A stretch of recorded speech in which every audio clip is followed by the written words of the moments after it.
When I went to first grade, I remember when it was time to learn how to read, all of the African American students were put in the low reading group, which was ridiculous. I mean, I learned how to read very quickly, just like the other students, but I was always kept in the low reading group. They were constantly trying to keep me back because I was young for the grade. They had me tested and they found out that I had a high IQ. So after that happened, then they really had no choice but to pretty much leave me alone.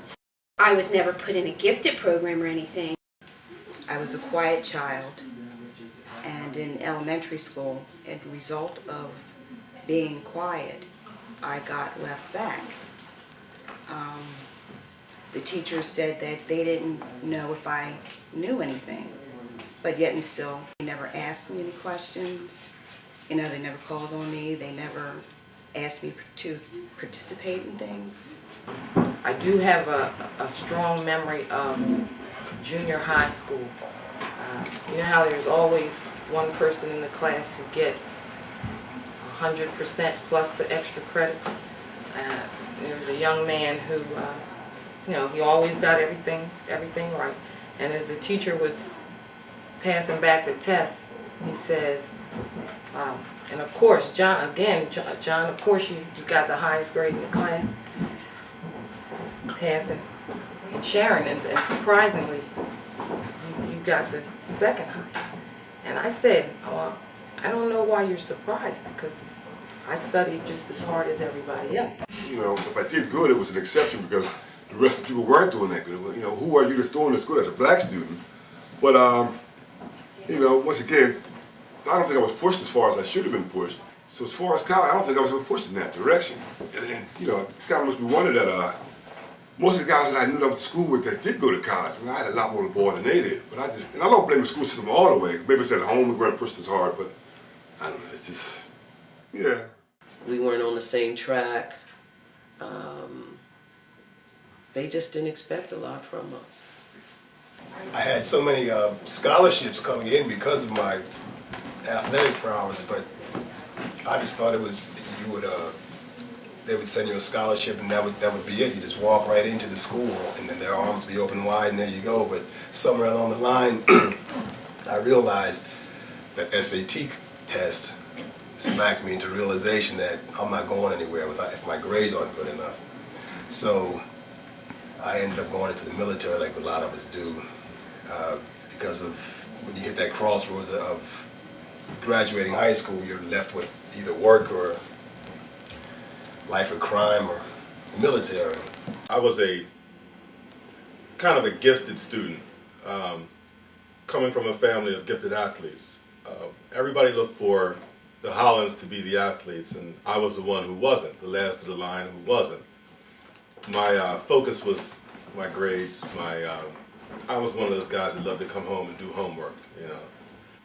And in high school, and I can almost remember to the day, it was a Ridley game in 1978. Actually 1977, I was a junior.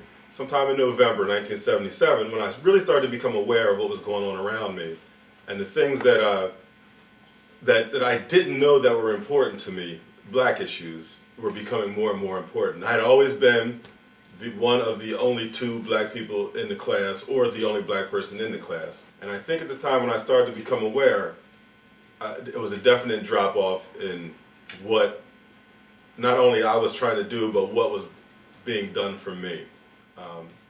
I can't blame the school district, but I can identify them as not noticing what was going on. Or if they did notice, they kind of just let it happen.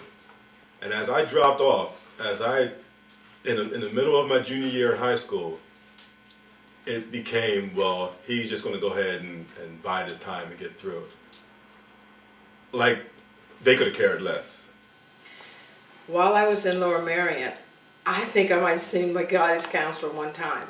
Now, did they care whether you went to college or you didn't? I really don't think they care one way or the other. When the African Americans would go into the counselor's office, you were told point blank, you're not going to college. You need to think of something else to do. My high school guidance counselor, she had told me that she didn't think college was for me and that I should maybe consider a trade school or working with my hands. Now, I knew that was wrong because I've never been good with working with my hands. When I look back to when I was in school applying for college, I was dating someone who went to an Ivy League school, and I looked at the curriculum and some of the projects they were doing. I said, you know what, I can do this. This isn't hard. This is what you're doing. We were always taught that Harvard and Columbia and Princeton and Brown and Dartmouth were schools that we shouldn't even think about going to because it was just so hard and it was just impossible for us to make it there. And that's not true. And we're always told when we go to apply for school that we should try a nursing school or a trade school or maybe a community college or something local. We shouldn't really strive to go to an Ivy League school or a Stanford or MIT, or as black students we've been told we should try for a Morgan State or a Cheney. And I think that's wrong. I have a friend that was told she wouldn't make it through University of North Carolina. Not only did she make it, but she graduated with a 4.0, and she went on to the University of Georgia to get her master's, and she's doing very well right now. I only met my counselor in 12th grade. I went in to say, okay, I'm going to college. What do I need to do? And she's like, you're not going to college. I said, watch me. It was shocking and surprising to me, given the fact that my sister graduated the year before me. She was National Honor Society and got a full ride to Boston University. So it wasn't that there wasn't a precedent there that, you know, African Americans do go to college and do go to good schools. But, you know, when I went in the guidance counselor's office, they didn't care. They're like, no, you're not going to college. You shouldn't even bother. I applied to 2 schools, University of Delaware and University of Maryland, got in both of them. But I did what my white friends did. If they were taking SATs, I took SATs.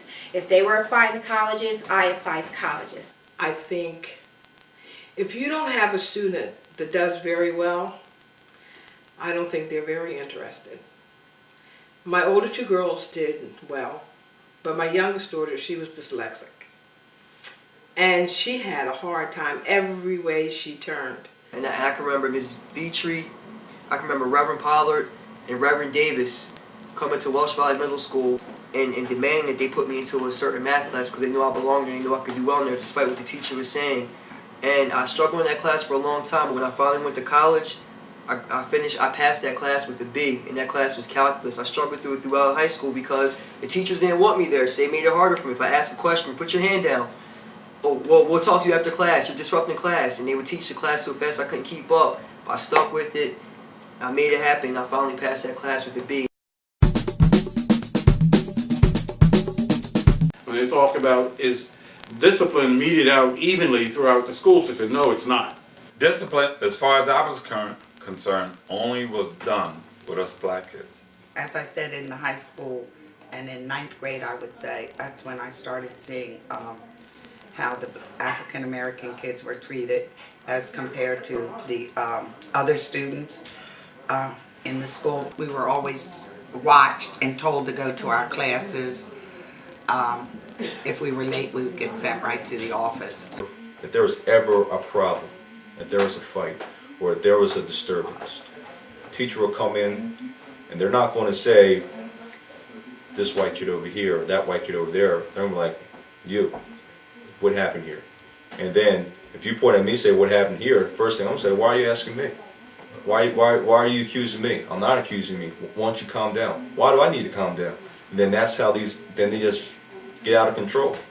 I can say with confidence, if I got in a fight in school, or if another white kid got in a fight in school, the same discipline probably would have been handed out. But if there's just like a problem, and if you're not necessarily sure how it started, then that process to find the guilty parties, that is not fair at all. Do you think that black kids in particular seem to be made examples of? When I was in school, and I'm not trying to make it a racial thing, but a lot of the white kids were the ones that were drinking and cutting class, smoking in the bathrooms and things like that. But, you know, we would run through the hallway trying to get to class. We were in the office in detention for running in the hallway. And it's like, but hey, you caught him smoking in the hallway, all he got was a pound of fist, a pound in the hand. I can remember when I was a freshman, there was a football player, I'm not going to say his name, but we had him running in the hallway. And he actually provoked me, and I didn't even do anything. I walked away from it. But he, you know, it was a situation, and you know, we went to the school about it, and they were going to let him go because he was the star of the team. But my mom said no, because if my son would have did that, he would be in suspension right now.